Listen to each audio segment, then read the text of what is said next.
Our last intervenant today is Professor Kristen Carpenter.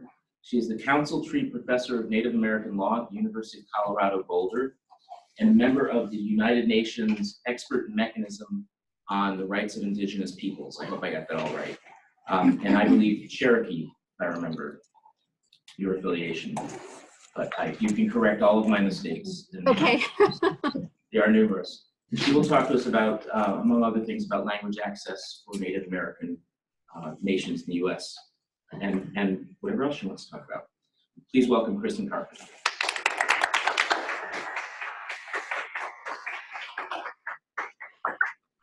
Thanks very much. And please don't hesitate to let me know if the sound or video is off so that I can adjust. But I will give some initial remarks and then provide time for Q&A, although I understand you're running short.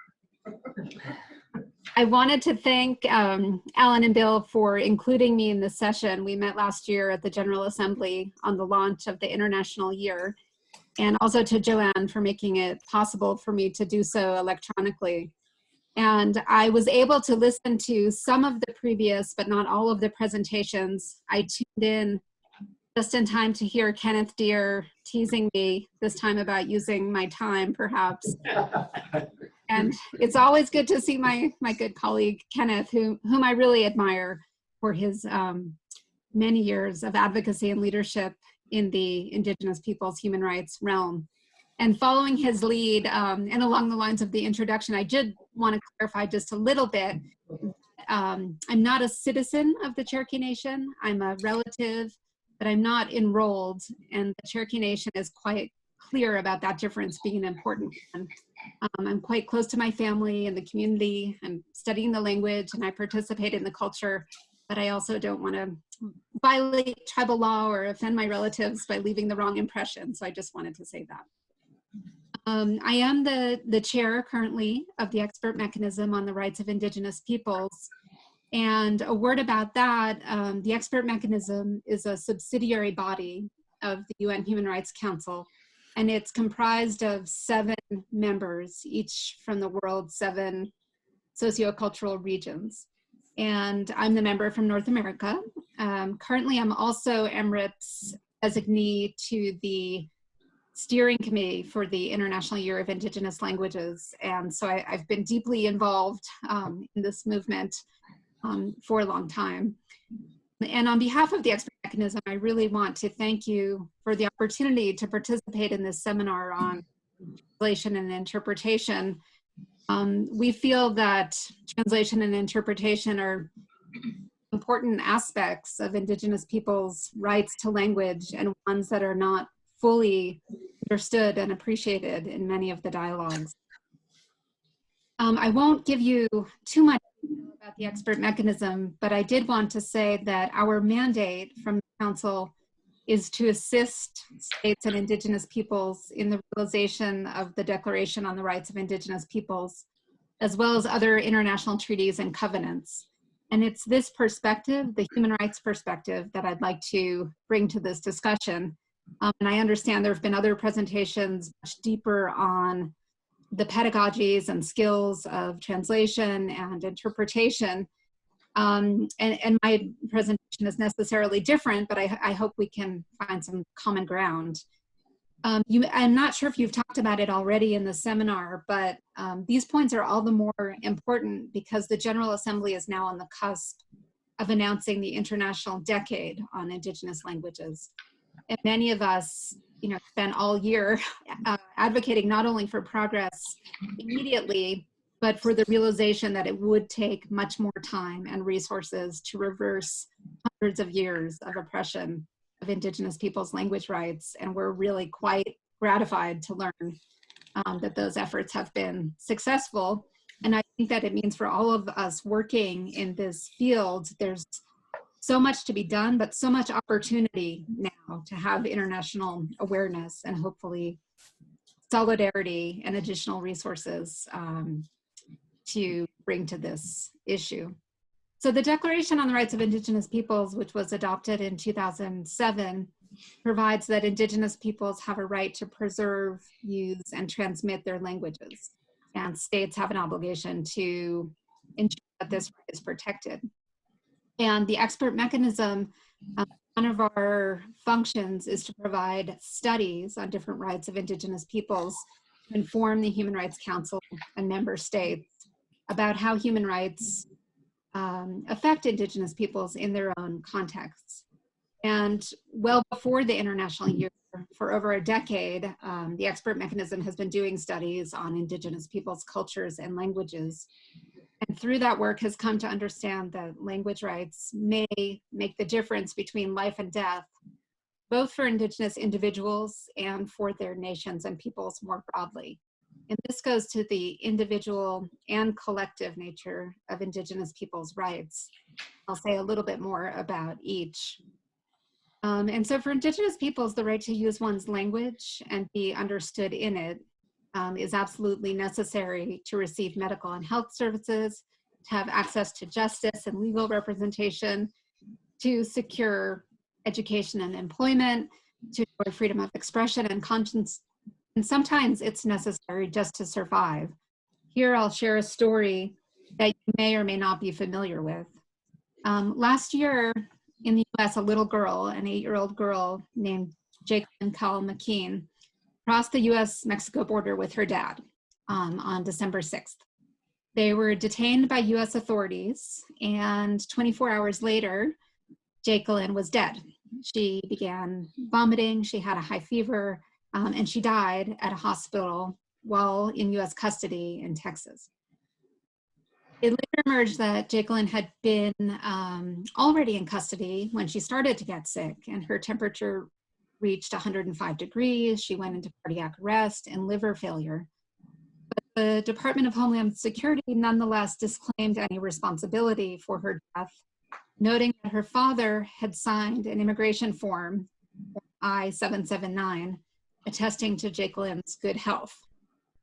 The family's lawyers later explained that this form was in English, which Jacqueline's father did not speak or read. And while he had tried to communicate with border and detention agents in Spanish, Spanish was not his first language either. The Washington Post later reported the family is from the Alta Veracruz Department, one of Guatemala's poorest areas, and the family's primary language is Quechua, a pre-Columbian Maya tongue. So as you all know, Quechua is in reality a contemporary language, one spoken by approximately 1 million people in countries including Guatemala, Belize, El Salvador, and US. And you may know that human rights instruments dating back to at least the International Covenant on Civil and Political Rights of 1966 recognize a right of non-discrimination based on language and to have a free interpreter if necessary in legal proceedings. Yet in 2018, in the United States, a little girl died because she could not be understood in her Indigenous language and because she was not provided with translation. This story is tragic and devastating on an individual basis. It's also being replicated too many times as Indigenous migrants are not recognized as such. They're not being provided with, in most cases, translation services in their own languages. And these events range from child custody to deportation to asylum, all legal proceedings where, as a matter of the ICCPR, the Covenant on Civil and Political Rights, these individuals are entitled to translation services. Now, these are, in most cases, individual rights. So individual rights to understand and be understood in legal proceedings. But we also need to understand that the right to use Indigenous languages to enjoy a life of basic dignity also implicates the collective rights of Indigenous peoples, the survival and flourishing peoples. And these two are human rights. And here I'll give a couple of examples as well. In the United States, and as a lawyer, I have a lot of opportunity to work with these systems. Tribal justice systems, that is the courts and the executive branches and the legislatures of tribal governments, have been for centuries suppressed by the powers and policies of colonization and assimilation. And the same is, of course, true in many respects in Canada. Today, we have moved on from the federal policies of colonization and assimilation, but those legacies cast a very long shadow. So even though it's the era of self-determination and tribes have a right under the Declaration's Article 3 to assert self-determination, and this includes in their legal systems, it's often challenging to do so. There are some really promising examples. For example, the courts of the Navajo Nation have decided as a matter of choice of law, they will no longer use the first choice the laws of Arizona or New Mexico, the courts that surround them, but rather their own laws, the laws of the Navajo people, the Navajo fundamental law. And in many respects, Navajo legal customs are uniquely expressed in the Navajo language. And there are very important concepts in Navajo. They include Ojo, Nalye, and you could translate those loosely in terms of Anglo-American legal terms as respect, harmony, restitution. But I understand from the Supreme Court justices of the Navajo Nation and others, to really understand those terms, you need to understand them in Navajo. You need to understand them in the Navajo language and the spirituality and the cultural context in which they are spoken. In another example, and this is from the Cherokee Nation, a few years ago, it was considering whether there's a right to same-sex marriage in the Cherokee Nation. And at first, it denied such a right. And I think it was partly because of the influence of Christianity and the laws of Oklahoma and other surrounding states. But on further consideration, Cherokee lawmakers looked to their own traditional law. And they found that, this is a quote from one of the legal opinions, in the Cherokee language, the word for husband means companion that I live with. And the word for wife means cook. And these are roles, these are obligations of nurturing and relationship that were often, but not necessarily, gender specific. And this realization of meaning and culture that was uniquely embedded in the Cherokee language helped the Cherokee Nation decide how to address same-sex marriage in a way that was culturally legitimate and contemporarily meaningful, and not so reliant on the laws of others. These are just two examples, and I could go through tribal nations in the United States and First Nations in Canada and point to quite a few others where Indigenous peoples are using their language to revitalize and to decolonize their own legal systems. And not only their own legal systems, but their own spirituality, their own environmental work, their own science, health, you name it. Every realm of life, from media to education, is deeply influenced by the role of Indigenous languages, and increasingly so when we are recovering the ability of people to speak in those languages. In all of these respects, it will be a limitation on the cultural and collective rights of Indigenous peoples if the ability that's specified in the Declaration to use, preserve, and revitalize Indigenous languages is not recognized. Another initiative that I wanted to mention just briefly, and I know we don't have too much time, but the Muskogee Creek Nation has undertaken translation of the UN Declaration on the Rights of Indigenous Peoples itself into the Muskogee language. And I think this in context is a very powerful move because it takes this instrument of international human rights that is very salient in the discourse in Geneva, and it brings it home to Oklahoma and literally puts it in the terminology of the Creek Nation and makes it deeply relevant to traditional people, spiritual leaders, and others for whom Muskogee is their first language. And I've heard from leaders there that people are, as a result, starting to talk about the Declaration on the Rights of Indigenous Peoples in the middle of the night at ceremonial grounds and stomp dances. And in this way, it comes to have a relevance that perhaps it doesn't when we're working in Geneva and New York. As hard as we're working there, we're not as close sometimes to the communities as we'd like to. I'm just going to wrap up with a couple of points as we move from the international year to the international decade. And this goes to my role on MRIP. on the steering committee, there are a few points that MRIP has advanced as important to keep in mind during these UN. First, we'd like to make clear that Indigenous peoples themselves need to benefit from the year and the decade. And for a long time, as many of you know, non-Indigenous people, whether they're linguists, forgiveness, in many communities, there aren't as many Indigenous peoples who are trained as linguists as we'd like to have. And for a long time, at least in the United States, funding available for studying of Indigenous peoples through institutions like the National Science Foundation has been granted to non-Indigenous scholars. And this is important not only from a representation perspective, and I heard you all talking a little bit about the cultural appropriation aspects of Indigenous language study, but it's also important from the perspective of pedagogy. Indigenous peoples are often focused not on preservation and recording of their languages, but on contemporary use. How is it that we can teach the language in a way that is meaningful today in the community? And the kinds of research that Indigenous peoples have identified as important relates to contemporary life. What's the relationship, for example, between language revitalization and health outcomes, or between language use and voting rights? And so with respect to a focus on Indigenous peoples as subjects of concern during this time, we would certainly like some awareness that Indigenous peoples themselves should be benefiting in all respects.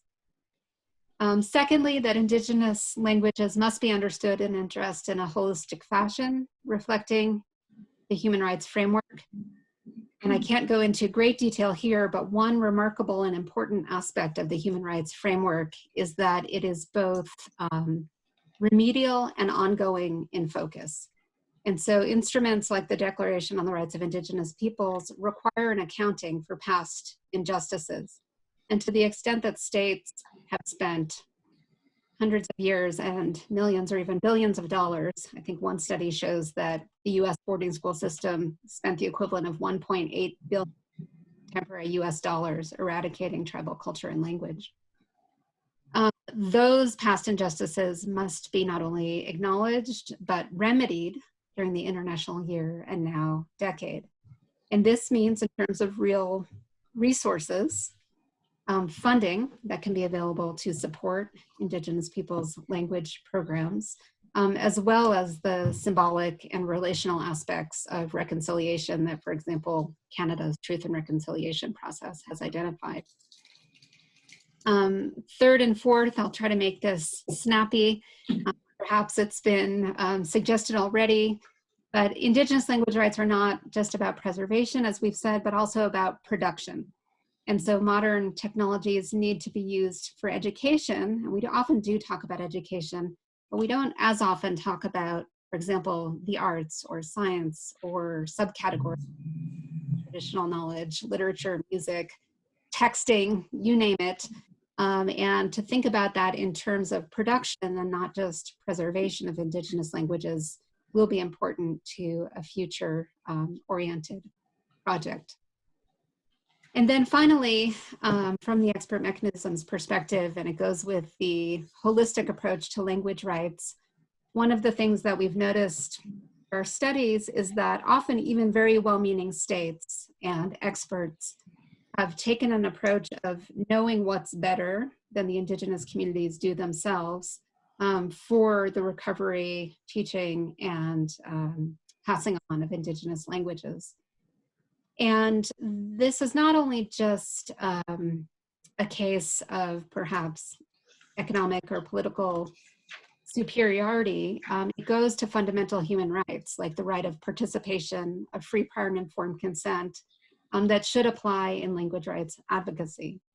And so what we'd like to see going forward are a programmatic and mutually consensual approach to Indigenous peoples' language rights. States and Indigenous peoples are getting together and developing mutual agreements with respect to what would work for recovery and revitalization and use and transmission of Indigenous languages. In the US, for example, we have the Esther Martinez Language Preservation Act, and it has many very significant provisions. Of course, it's inadequately funded. We've already talked about that. But also we'd like it to take an even more express approach to providing a platform for Indigenous peoples, tribal governments in the US to negotiate with the United States regarding and implementation plans for the language rights enumerated by some of the documents I mentioned earlier. In closing, the expert mechanism, as I said, has been deeply involved in this year and in the advocacy for the decade, along with some of you in this room. And we're ending on a hopeful note, even though the situation of Indigenous peoples' languages is often so dire, and it's accurately described as dire because many languages are on the verge of extinction, or they're in a state of sleeping, which I think is the term that some Indigenous languages activists prefer to use. But as I've spent more time in Indigenous communities around the world this year, and I remember especially Perry Bellegarde giving a lecture from the Assembly of First Nations in Canada, talking about a vision of fluency. And from a US perspective and a UN perspective, I guess, sometimes it's hard to imagine that Indigenous communities could really recover fluency in their languages.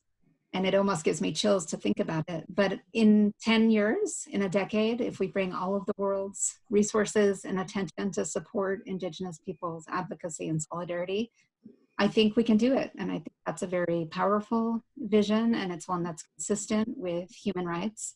And it will involve work not only of lawyers and diplomats, but also of linguists and translators and interpreters. And MRIP is, and I am personally excited to work with all of these constituents and all of you, hopefully going forward. I hope I haven't taken too much time. I'd love to take some Q&A if there is time, and I'll leave that to your discretion. Thank you. So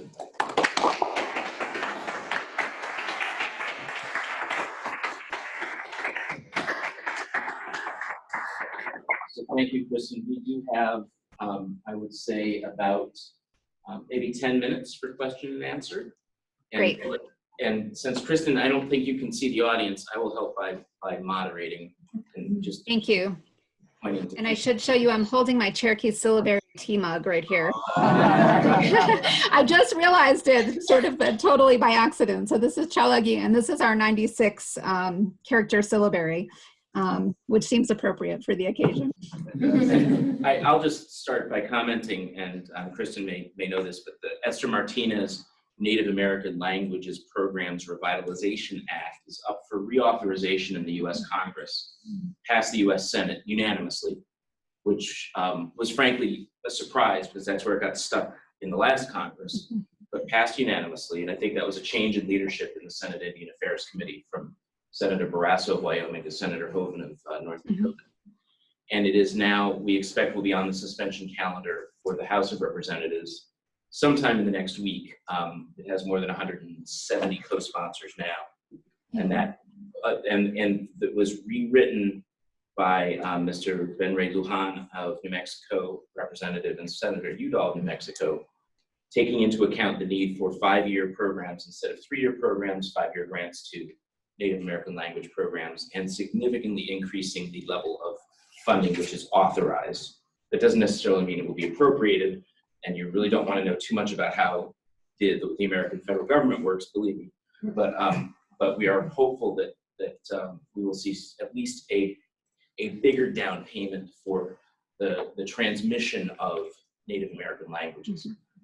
And that really has been our focus for our organization, is not preservation, not documentation, which I will say has moved significantly from we're going to record your language and store it in our archive, where we were 15 or 20 years ago, but really helping empower people to take control of their own language if they want to. We'll help if we're asked, but we're not going to tell anybody what to do, and really making sure that our federal government meets its obligations to more than 400 Native American nations in the United States. And that the $12 million that's proposed is still, it's hardly even a down payment of what needs to be done. So, questions? Thank you. Yeah. Questions? Nice. Je m'appelle Nicole Bélanger. I think I should speak English. In the last few words that you said, you were mentioning all the people that would be needed to do all the work that had to be done. Translators, interpreters, lawyers, I don't know, you named several professions. But you didn't mention terminologists. I've been talking to a few people here this afternoon, and I realized that it doesn't exist very much in the US. I was going to say, I'm not sure I know what a terminologist is, so I would, forgive me, I'm a lawyer. Oh, you're well, then I'm glad to explain to you what is a terminologist. Great. A terminologist is a person who establishes specialized terminologies in all the fields of knowledge. Simply said. So it means that, technology, medicine, chemistry. I've worked with Hydro-Quebec, Canadian National Railways. There is terminology in Quebec and Canada in all of those domains. We have terminology banks that are used all over the world. I don't know if you've heard about Termium of the federal government here in Canada. And in the province of Quebec, we have a terminology bank too. Mm-hmm. And now it's in 3 languages. And, it standardizes terminologies in various, in all the fields that we need to work on. So personally, I'm in charge of the terminology committee of OTIAC, l'Ordre des traducteurs, terminologues et interprètes agréés du Québec. And we're very few terminologists in Canada, and we're invisible. That's why you don't hear about us very much. But we're here today. Some of us are here. And may I ask, and thank you, this is very helpful. And I think, your broader point about the expertise of various fields. And of course, I was giving a very short list, even though I didn't know about terminologists specifically, but it is going to take tremendous expertise and cooperation. To your terminology work or that of other people who are there, are they working directly with Indigenous peoples on terminology in their languages? And I guess I'll just say for context, the tribes I know in the US, and in particular the Cherokee Nation, they don't have a group or a sub-profession of people devoted to terminology, but they do have individuals who are doing that work. They're just part of the tribe's language office or called, but they are called to develop, whether find or develop contemporary terminology for science and technology and so on. So I guess they exist, they're just not called that per se, but bringing attention to the training that may be available or the specifics of that work, I think it is very important. And I'm curious to know, to what extent people in that profession are working with Indigenous peoples in Canada and how that's going. That I don't know. So Odilia Romero, I think you wanted to. Yes, my name is Odilia Romero. I'm from Sogocho in southern Mexico. And my organization, the Binational Front of Indigenous Organization, is actually the only organization that's working directly with Indigenous communities to develop a glossary or vocabulary directly. It's a bit, after so many years, we learned that this movement had to be led by us as Indigenous people and work with elders on how to develop the dictionary. A lot of, we have amazing allies in the Western world, but we weren't getting our message, and we're still not getting our message across. For me, when I would tell you, I had a dream, I'm literally saying, the soul of the night spoke to me. So in a case as schizophrenic place, how like a person that with schizophrenia, how would you even explain this? Like, when did that soul of the night, how did it speak to you, or what is? So it's very complicated. So we're working with elders in LA and back home that are monolingual. I go harass my grandma every 3 months. Mhm. Never spoke Spanish in the highlands of Oaxaca. Like, how do you say this? She's like, and what is that? Oh, it's this. And they say it's this and that. And then she's like, well, you could probably say it this way.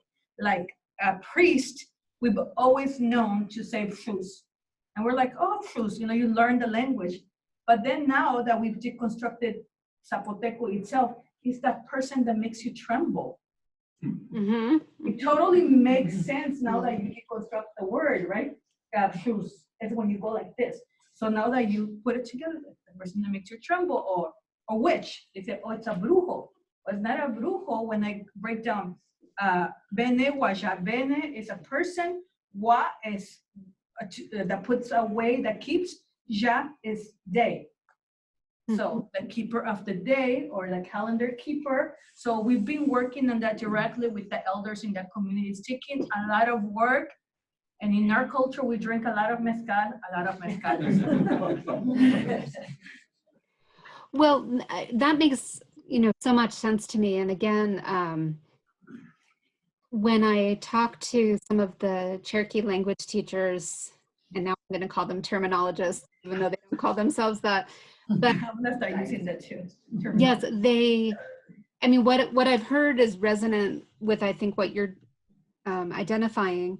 And that is, for example, a certain kind of tea. There's a name for it, and I'm not going to think of a good example right now, but the name for the tea, or the word, I should say, for the tea, from what I understand, embodies not only how you make it, like which leaves you pick and how you steep it and so on, but also what healing properties it might have. So it has a descriptive quality and a functional quality. The book itself teaches people how and why to use this tea. From a human rights perspective, we would call that, protecting that aspect of the language, protecting the right to traditional knowledge. I mean, that's how you preserve and use and transmit information about the environment. And, for words that have long been in existence, I think sometimes that knowledge in the structure of the word may have been lost, but it's coming to be recovered in the conversations between and among teachers and linguists and, elders who grew up speaking. And then when it comes to developing new words for things that have only emerged in society, how do you do that through a Cherokee or other indigenous worldview in a way that will also describe the process and the function and the significance of whatever you're talking about. And I think, this is a specific challenge of colonized languages and also of living languages, and maybe it may resonate with other challenges among linguists that we could learn from too. Perhaps one more question for Professor Carpenter. Yes? Okay. Can you hear me? Oui. Okay. Okay, so my name is René. I'm a professor of translation in Sherbrooke. Just a comment about a case in Canada called Restul v. the Queen. So it may be of interest for you. It is a case about treaty rights in Ontario with the Anishinaabe Nation, a First Nation in Ontario. And I think it was decided by an Ontario judge in December 2017 or 18. And I think it is the first time in a Canadian court of law an First Nation concept named in an indigenous language, Anishinaabe, was used by a judge against the government of Canada. She used a concept which can be translated into English by respect and reciprocity, and it was named as a legal concept to explain a situation. So that's interesting. That was a first, and probably we will see in Canadian Court of Law some of those cross-cultural use of languages. Yeah. Yeah. Well, and I want to make a comment, but what was the name of the case? I couldn't hear at the beginning. Restoule, R-E-S-T-O-U-L-E. Okay. Okay. That's super interesting. And as you can tell, I'm very interested in the use of Indigenous peoples' language in legal jurisprudence. And some of you may know of the work of John, a legal scholar in Canada, who's been looking at traditional concepts informed by language and spirituality as they can inform Canadian law.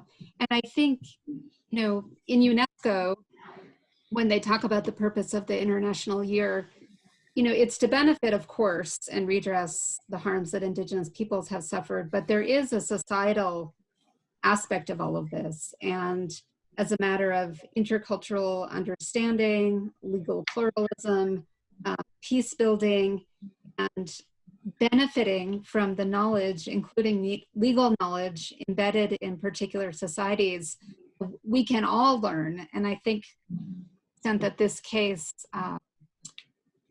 illuminates a particular concept that grew up in the Indigenous peoples in Canada, and so maybe very relevant to that place. That could be a great example where not only the Indigenous people, but the whole society will benefit. And I'll look it up, so thank you very much. So thank you again, Professor Carpenter, for Thank you. your intervention. Thank you, Kristen. And Thank you. I have a technical detail. You have lots of power as the chair of the expert mechanism on the rights of Indigenous peoples. You are also in control of this meeting, and you probably don't know it. You are the host, and we cannot take that back unless you give it to us. So Okay. if you go on to participants and look at Yes. participants, and then on yourself, you can give back the host power. Oh, let me see. Keep it! I don't know if I'm technically capable of doing this. Manage participants? Yes? Okay. Give it back to me, please. I would like to, but I don't know how. Okay, manage participants. Yeah. And then you put the cursor on your name, Kristen Okay. C. Host, Oat, and then you probably, there's a ... or something that I don't have. All right, I'm really not finding. Oh, okay, I see manage participants, but I don't see. I see. Okay, so rename. No rename. Don't rename. You need to give back the power.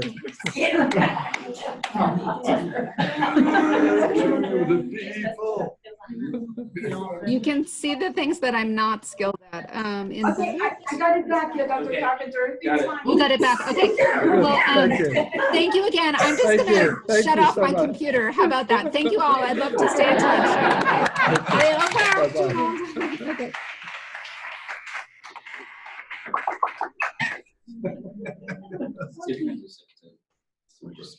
Okay. I would just say this is the first time we've tried to do this kind of Zoom participation as a Fit North America, so thank you for bearing with all of the technical difficulties. It worked really well, I thought. It did, it did. So perhaps another brief break, and we'll come back and work for, so just a brief break, no more than 10 minutes. We will come back and ready to go first. Knowledge, tools, vocabulary, dedicated to empower Indigenous people. Rhetorical questions.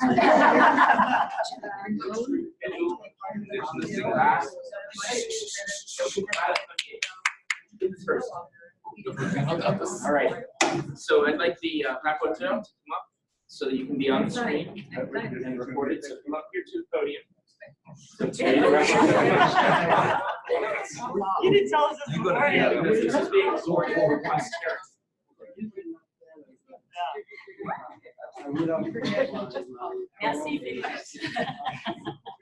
So we have three points, three issues, and it's going to probably is something that others have said. So the first one was about terminology, teaching terminology and bringing terminology to the language professionals, so that the language, the indigenous languages can be recovered, revitalized, and brought to what is being said and done today. The second was nothing about indigenous people without indigenous people, empowering and giving the appropriate tool to indigenous people and making sure that we come from their need, from themselves, and not what you think they need. And the third one was about self-determination, cultural and language self-determination, and of course, political, making sure that the space, the tool they need are appropriate to what they need. That's all. Thank you. All right, next group. Get to the volunteer. Okay.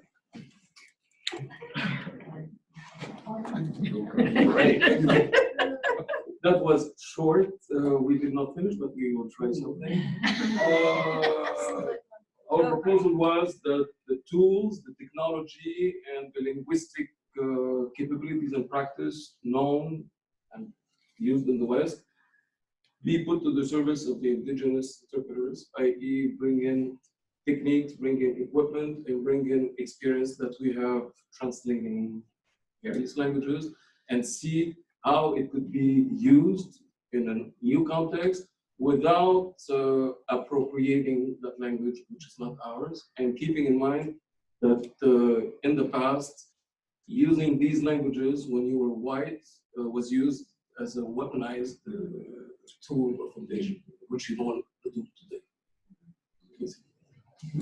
Thank you.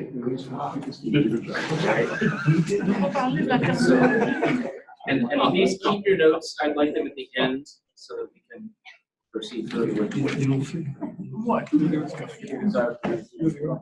So our group, we talked about a lot, and I'm going to be using it a little bit because I just have little bullet points here. But one of the things we discussed was, and something that was sort of mentioned or touched on, but wasn't discussed enough maybe, was the directionality of translation. So there's a lot of discussion about the direction from dominant languages into indigenous languages, but not from indigenous languages into French or English. And we thought that it was kind of funny to think about, for example, the debates being translated into indigenous languages, but not knowing if the communication was received successfully or not.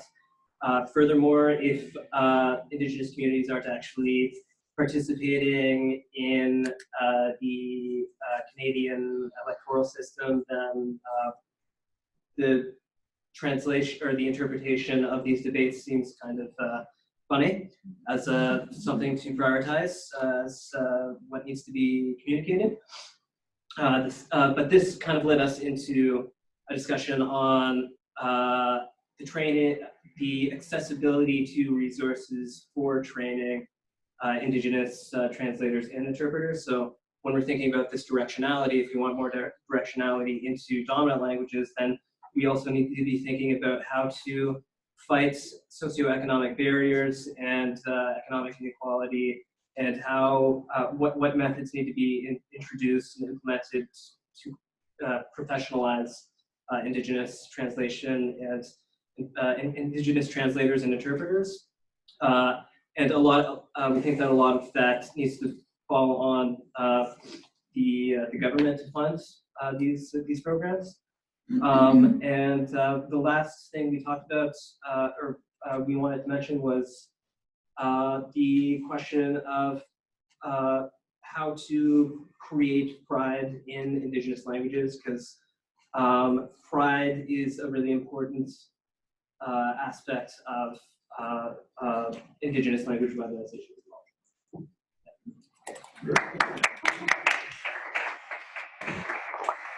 The last group. No, that was us. So I will share these notes in our brief conversation in the spirit of being an ally, because frankly, I have spent 5 years working, helping to build bridges between interpreting in particular in Indigenous languages, but I'm always acutely conscious that I am not Indigenous, at all. So I feel I position myself as an ally because I can give what I can bring. So I think that in this room today, there are two different big issues between trying to connect interpreting and translation to Indigenous languages, and this is what we talked about. One is that you have existing First Nations in the North America who have communities that have never left. They are in their native territory, but they have huge language loss. So there's a lot of focus on how do you partner to help revitalize language. And the other thread is, I think, represented by Adelia, is that you have a huge migration happening all over the world of active living language communities where the languages have not been lost that way, and of immigrants coming into other countries.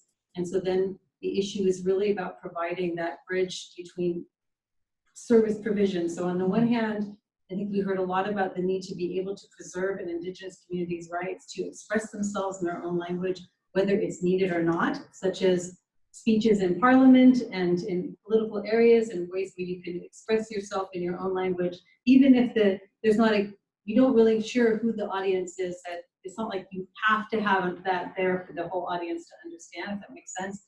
Versus when you walk into a courtroom or a clinic and somebody's baby is dying, if you're in the border and the person is dying because the Spanish interpreter just hasn't even taken the time to go, oh, you don't even speak the language I'm speaking to you. So I think there's two separate threads there, and there's different work flows there. So that's what we talked about. So we talked about the need, probably the thing we talked about most was on the side of the immigrant side is to find pathways to have the same expectation of quality of training without the same pathway to the training. So, and this is what the US has been doing for 30 years now in terms of the community interpreting.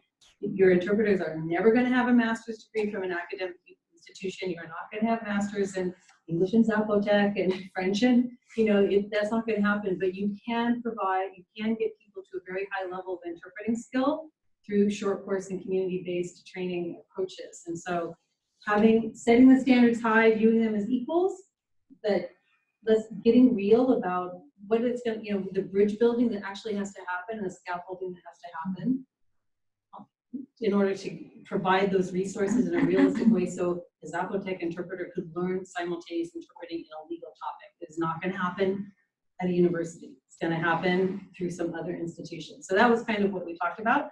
And I really want to thank everybody, on my behalf of Bill and everyone for leading this meeting and getting this conversation off the ground. But that was sort of our talking points. I would even say the same thing with Lalo or any member of our group.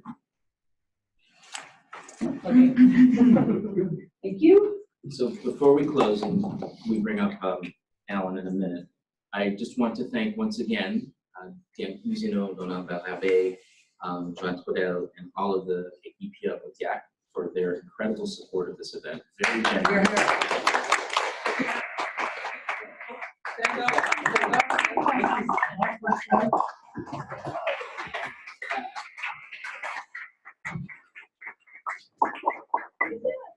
I'd like to thank as well all of our speakers today. Alex Diabo, Kenneth Deere, who's still here, Yosechi Gonzalo Celorio, of course, Kristen Carpenter, Odelia Romero. I think I got everybody, but thank you them, and let's give them a round of applause for their fantastic.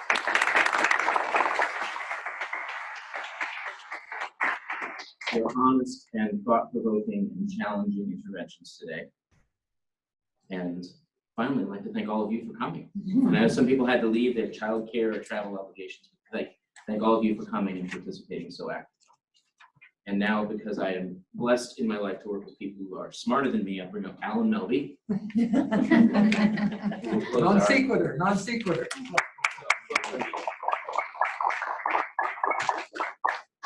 I'd like to repeat the thanks to OTAC, not only for everything, the building, the room, their staff coming in on Saturday, their support through the whole process. And I'd like to thank Bill Rivers, who modestly didn't thank himself.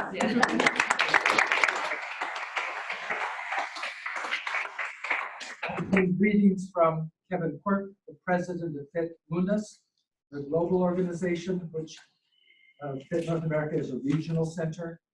He is in China right now at the celebration of the Translators Association of China, a very big celebration they're having there, and they invited him over.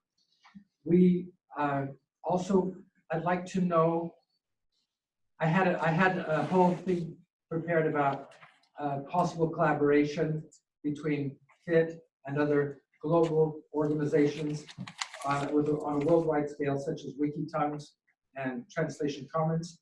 But I'm not going to go into the details now. I have one question for you. No pressure, but how many of you think, I'm going to ask you to vote A or B. A is, as an indication, a straw poll. At the end of the year, coming up in a few weeks, should we say, oh, it was nice. It was the year of indigenous languages. We thought about it. And B, well, we're on the cusp, as Kristen Carpenter said, the cusp of the declaration of the decade of indigenous languages. And FIT should really seriously consider forming some alliances, a coalition of some kind, because it can't do it by itself, to help implement some of these recommendations on a global scale. So how many would say, A, when the end of December comes along, forget it? Forget about indigenous languages at FIT? Or B, should we continue? Super objective. Nobody better agree to A. So then, because actually that gives me a chance to, the perfect opportunity to say that we should be highly honored to have the presence of Kenneth Deere, who is probably the most modest person in the room. He has been, I've been doing some study about him, and there are multiple sources. He was perhaps the one of the major, or even the major force behind the United Nations Declaration on the Rights of Indigenous Peoples.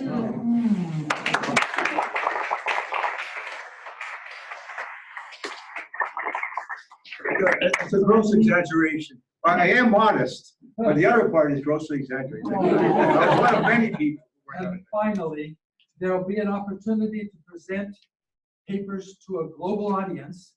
Papers on indigenous languages will be one of the allowed themes or categories at the once every 3 years. Last one was 2017 in Brisbane, coming up in 2020. And I turn the very, very final word over to our Secretary General, Gayal Paquet.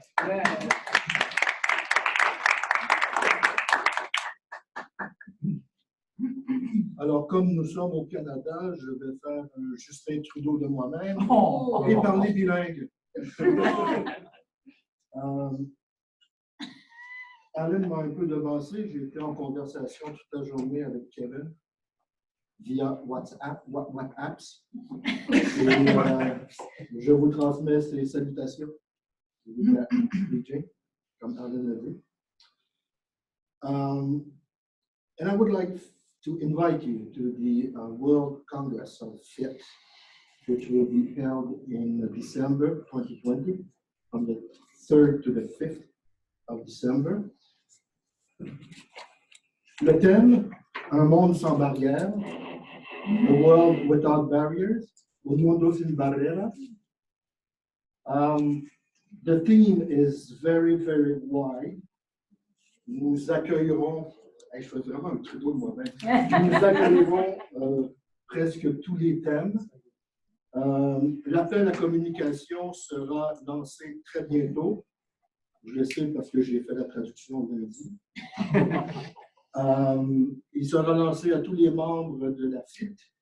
Donc, renseignez-vous auprès des associations membres locales. Vous aurez le thème général et les sous-thèmes, ainsi que probablement les dates de tombée. So it's an invitation to the World Congress in 2020. Et où aura-t-il lieu? Varadero, Varadero! Cuba. Cuba! Hôtel Emilia International, un hôtel tout à fait neuf que je vais visiter la semaine prochaine pour s'assurer que tout fonctionne bien.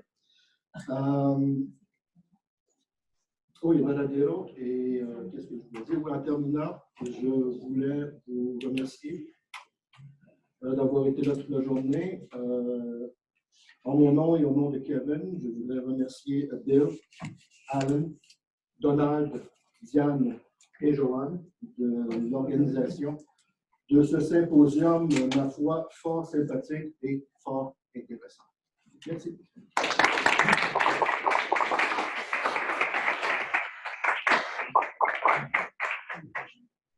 Yeah, I have a question. That's it.